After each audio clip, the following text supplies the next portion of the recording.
আজকে তোমাদের জন্য ফিজিক্স থেকে একটা সোজা অঙ্ক নিয়েছি। দেখো কিভাবে করছি। পিতলের ক্ষেত্র প্রসারণ গুণাঙ্ক 38 ইন্টু 10⁻⁻6 ডিগ্রি সেলসিয়াস ইনভার্স হলে দৈর্ঘ্য প্রসারণ গুণাঙ্কের মান কত হবে? খুব সিম্পল একটা অঙ্ক। দেখো ক্ষেত্র প্রসারণ গুণাঙ্ক দেওয়া আছে। ক্ষেত্র প্রসারণ গুণাঙ্ককে তোমরা কি চিহ্ন দিয়ে প্রকাশ করো? বিটা দিয়ে।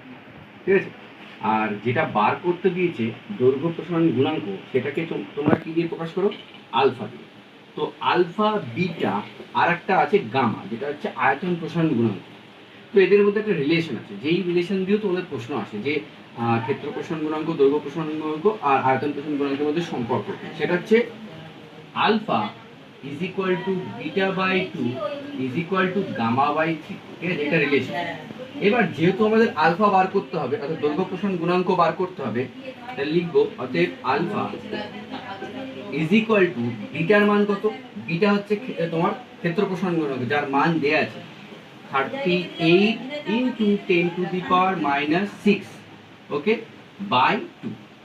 তাহলে আলফা ইজ ইকুয়াল টু কি? আমার জাস্ট এই পোর্শনটা লাগবে, মানে কি আমাদের দৈর্ঘ্য প্রসারণ গুণাঙ্ক বার করতে হবে, আর ক্ষেত্র প্রসারণ গুণাঙ্ক কত? বিটা দেয়া আছে। তাহলে বিটার মান বসিয়ে দিয়েছি, দেখো দিয়ে দিয়েছে ক্ষেত্র প্রসারণ গুণাঙ্ক এত, তো বসিয়ে দিয়েছি। আর বাই কি? বাই 2। তাহলে আমাদের আলফা বেরিয়ে যাবে। তাহলে বা আলফা ইজ ইকুয়াল টু কি? 2 এর জায়গায় কত হবে?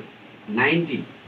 19 into 10⁻⁻6। So this is our answer. Okay, তাহলে আমাদের উত্তর কি হলো? দৈর্ঘ্য প্রসারণ গুণাঙ্কের মান কত? দৈর্ঘ্য প্রসারণ গুণাঙ্কের মান হচ্ছে 19 ইন্টু 10⁻⁻6, আর এর একক হচ্ছে এই দেখো এটা, ডিগ্রি সেলসিয়াস ইনভার্স বা টু দি পাওয়ার -1।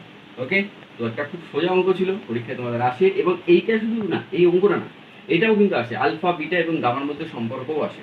তো প্র্যাকটিস করো, খুব সোজা অঙ্ক। চলো।